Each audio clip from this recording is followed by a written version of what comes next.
Ce podcast dédié à l'hémophilie vous est proposé par la société biopharmaceutique Sobi. HemoTalks accompagne les patients et leurs proches au fil de discussions, de témoignages et de conseils pour qu'ils puissent vivre leur vie au-delà de l'hémophilie. Aujourd'hui, la parole est donnée à Clara Fortin, jeune femme hémophile, sportive de haut niveau. Clara Fortin partage son parcours au travers de son expérience de femme active et de jeune maman, vivant pleinement de sa passion pour la voile. Elle relatera son parcours médical depuis l'annonce du diagnostic en passant par l'évocation des différentes périodes clés dans la vie d'une femme que sont le passage à l'adolescence, la grossesse et l'accouchement. Bonjour Clara, tout d'abord merci d'avoir accepté de faire ce podcast. Pourrais-tu te présenter rapidement à nos auditeurs ? Eh bien, bonjour à tous, je m'appelle Clara Fortin, j'ai 28 ans et je suis originaire de Normandie. J'habite actuellement à Cherbourg et je suis navigatrice professionnelle et très récemment, je viens d'avoir un petit garçon prénommé Loïs qui est né en avril. Nous savons également que tu es atteinte d'hémophilie. Pourrais-tu nous raconter l'histoire familiale avec l'hémophilie et comment le diagnostic a été posé ? Alors, l'histoire est assez cocasse parce que elle ne ressemble pas du tout à celle de tous les hémophiles. En fait, j'ai été diagnostiquée assez tard, à l'âge de 8 ans. En fait, mon père devait se faire opérer et suite à une batterie de tests préventifs à la base, l'hôpital s'est rendu compte que mon père était hémophile. Donc, on a eu un appel en disant, bah voilà, il faudrait que le frère de mon père, la grand-mère, etc., tout le monde vienne au CHU pour pouvoir poser le diagnostic. Et il s'est avéré que, effectivement, donc, j'étais conductrice d'hémophilie, mais aussi atteinte d'hémophile de type B. Qu'est-ce qui a changé dans ton quotidien à partir du diagnostic ? Bah finalement, vu que ça a été un diagnostic assez tardif, il n'y a pas énormément de choses qui ont changé. Sachant qu'il a été encore plus tardif du coup pour mon père. Il a été très sportif, hein. Il est très sportif depuis qu'il est tout petit. Et en fait, en discussion avec ma mère, ils se sont dit, bah, on va pas changer la vie de Clara. On va faire plus attention, effectivement. Maintenant qu'on sait qu'il y a cette pathologie-là, on va essayer de faire plus attention, mais on va pas lui imposer de contraintes. Ça fait 8 ans qu'elle vit, que je vivais avec une vie normale. Donc voilà, l'idée, c'est que je poursuive un petit peu ce rythme-là, que je continue à faire du sport. Mais effectivement, ils ont mis en place un tout nouveau mode de vie avec des moyens de surveillance et aussi d'adaptation un peu plus poussés suite à ce diagnostic-là. Mais l'idée, c'était vraiment pas de contraintes et une vie normale. Ta vie a continué d'avancer. On sait, quand on arrive à l'adolescence, que c'est une période parfois difficile pour chacun, plus particulièrement quand on est hémophile. Peux-tu nous dire comment tu as vécu cette période de la vie ?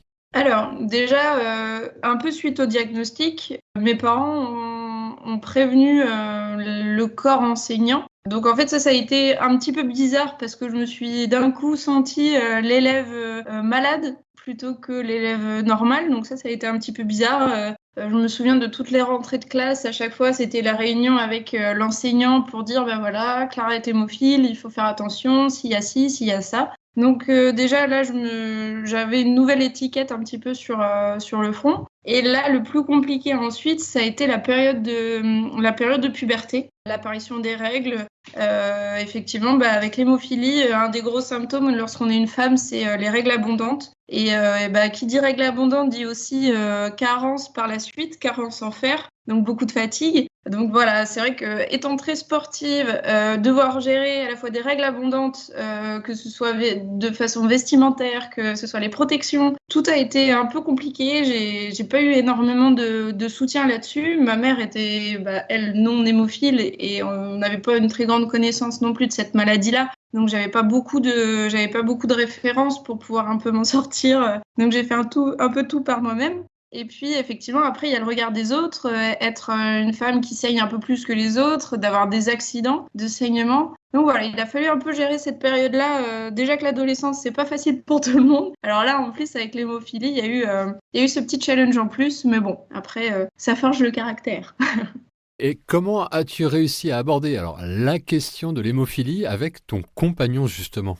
Alors, de base, c'est vrai que la sexualité, c'est un sujet assez tabou, d'autant plus quand on est hémophile, parce que, comme je le disais, avec des règles abondantes, on peut avoir des accidents lorsqu'on dort, on se réveille, le lit est plein de sang, voilà, il faut quand même savoir un petit peu mettre des mots là-dessus et pas terroriser la personne avec qui on vit. Par exemple, avec Martin, tout s'est fait extrêmement naturellement. Parce que c'était un garçon aussi qui a eu une éducation, c'est un garçon qui a eu connaissance des règles parce qu'il a des sœurs. Donc la conversation est beaucoup plus simple. Il y a une confiance aussi un peu plus évoluée. Après, quand j'ai rencontré Martin, j'étais à un moment de ma vie aussi où j'étais complètement en maîtrise de ma pathologie. J'avais enfin une contraception qui faisait que j'avais des règles beaucoup moins abondantes, voire inexistantes. Donc ça a été aussi une belle découverte. Et puis l'idée, là, avec Martin qui s'est posée, c'est le projet de grossesse. Et cette conversation-là aussi a été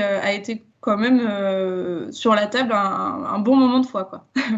Et alors, ce projet de grossesse, as-tu eu des appréhensions vis-à-vis de la maladie et de son éventuelle transmission? Alors, en fait, au moment du projet de grossesse, la principale question qu'on avait avec Martin, c'était effectivement, est-ce qu'on va transmettre la maladie? Donc, vu que je suis suivie depuis 2017 avec un hématologue, on lui a directement posé la question. On n'a pas voulu que ça reste une question trop taboue. Donc, il nous a rapidement rassurés en disant, vu que je suis hémophile mineure et que l'hémophilie est mineure dans ma famille, j'allais pas avoir un enfant hémophile majeur. Donc ça, déjà, ça a été un grand soulagement parce qu'on savait que ça allait pas être une hémophilie pire que la mienne. Donc déjà, ça, c'est vraiment rassurant. Et ensuite, l'autre question, c'était comment est-ce que je vais vivre ma grossesse? C'est un projet auquel on a vraiment envie. J'ai bien l'intention que ma grossesse se passe bien. Et comment est-ce que, avec l'hémophilie, tout va se passer? Donc là, c'est vrai que l'hématologue m'a bien rassurée sur ce côté-là. Et j'ai eu 9 mois plus 4 jours incroyables. Et alors justement, comment s'est passé ce suivi à l'hôpital? Donc j'ai eu 2 hôpitaux. Mon hôpital de secteur pour faire le suivi classique tous les mois avec aussi une sage-femme. Et puis j'ai eu un suivi un peu plus poussé, on va dire par trimestre, avec mon hématologue pour savoir un petit peu l'évolution et puis les différents symptômes que je peux rencontrer pendant la grossesse. Ils n'ont pas énormément de données sur les femmes hémophiles B enceintes. Donc c'est vrai que ça a été un petit peu une phase prototype, on va dire ça comme ça. Là où on était content, c'est avec Martin, c'est que justement j'étais avec le même hématologue qui me suit depuis le début. Donc ça a été vraiment un soulagement. L'hôpital avec qui on était en suivi dispose d'une maternité de niveau 3. Et pour que tout se passe bien, il fallait que j'accouche dans cet hôpital. Donc finalement, on a pu reprendre nos repères. Martin a bien vu où est-ce qu'était la maternité, si jamais ça arrivait plus tôt. Voilà, on a eu un super suivi, que ce soit dans le premier hôpital que dans l'hôpital, on va dire, spécifique. Et alors, est-ce qu'il y a eu est-ce que tu as vu des changements de tes symptômes pendant la grossesse, justement? Est-ce que ça modifie les choses?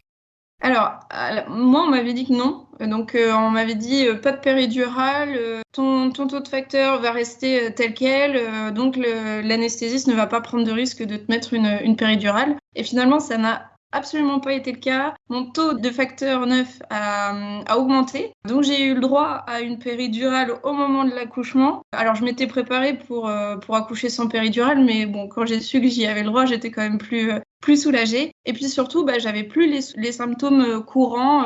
Je pouvais me cogner sans avoir de bleu énorme. Et mine de rien, c'est quand même un bon soulagement aussi dans la vie de tous les jours. Faisons un focus sur ton accouchement et la période du postpartum. Comment cela s'est passé pour toi? Alors, ça s'est très très bien passé aussi. Donc j'ai eu 24 heures de travail. Quand je suis arrivée, donc comme je disais, à 9 mois plus 4 jours, j'étais déjà sur place pour potentiellement enclencher l'accouchement. Finalement, ça s'est fait naturellement. Et puis j'avais l'impression d'arriver et d'être tout de suite entre de bonnes mains puisque toutes les sages-femmes et les infirmières ont eu le protocole rédigé par l'hématologue pour faire suite au suivi. Et comment dire, en fait, j'avais l'impression d'être la patiente. Tout le monde s'est super bien occupé de moi, mais c'est aussi de Martin, mine de rien. Hein. C'était aussi l'accompagnant à mes côtés tout s'est super bien passé. L'accouchement, franchement, en une demi-heure, Loïs était né. Et puis un bon bébé, parce que 4,30 kg quand même, mine de rien. Et puis ensuite, il a fallu quand même qu'on s'occupe de Loïs, et on ne savait pas encore si Loïs était hémophile ou pas. Donc dans un premier temps, on a fait un prélèvement sur le cordon ombilical, parce qu'on veut pas, en fait, les infirmières ne voulaient pas forcément de faire des gestes trop invasifs, donc pas de prise de sang directe, rien de ce qui se fait normalement. Donc il y a eu un prélèvement du sang sur le cordon ombilical pour qu'après ça parte en test. Et ensuite, on a su par la suite que Loïs n'allait potentiellement pas être hémophile. Après, il faut attendre que le foie mature pour être sûr et poser le diagnostic. Donc là, il va falloir attendre quelques mois avant d'être sûr à 100%. Mais les premiers résultats étaient très positifs. Normalement, la transmission n'a pas eu lieu. Merci beaucoup pour ton témoignage, Clara. Aurais-tu un message à faire passer aux jeunes filles et aux jeunes femmes atteintes d'hémophilie ? Alors, donc pour ne pas se retrouver dans mon cas toute seule, etc., j'ai un bon message à vous faire passer, c'est qu'il existe une association, l'Association française des hémophiles, qui regroupe un petit peu tous les patients qui souffrent de troubles hémorragiques, parce qu'on parle de l'hémophilie, mais il y a aussi d'autres maladies, il y a Willebrand, il y a d'autres déficits plaquettaires, il y a d'autres maladies qui existent. Et surtout, pour les jeunes filles et les femmes, il y a la commission femmes qui existe, avec un lien direct, avec un mail, avec un numéro. Et il ne faut absolument pas hésiter à les contacter. Ce sont des femmes, des mères, des patientes qui sont à même de vous donner tous les conseils possibles et imaginables. Il y a des groupes de parole, il y a plein de ressources, il y a des témoignages, il y a des podcasts, il y a des webinaires. Enfin, il y a énormément de moyens pour qu'on puisse vous aider si vous avez des questions. Et puis aussi, dans la vie de tous les jours, il faut savoir bien s'entourer, oser parler de sa pathologie aux autres. L'hémophilie, ce n'est pas un tabou, toute maladie n'est pas un tabou. Il ne faut pas rester seul avec ses interrogations. Et puis, il faut aussi adorer la vie, parce que, mine de rien, la vie est très belle et il faut foncer. Merci Clara d'avoir partagé avec nous ton parcours de vie de femme avec la maladie. Nous vous donnons rendez-vous prochainement sur Hemotalks pour un nouvel épisode consacré à l'hémophilie. Pour toute demande d'information médicale, veuillez nous envoyer un email à medinfo.fr@sobi.com.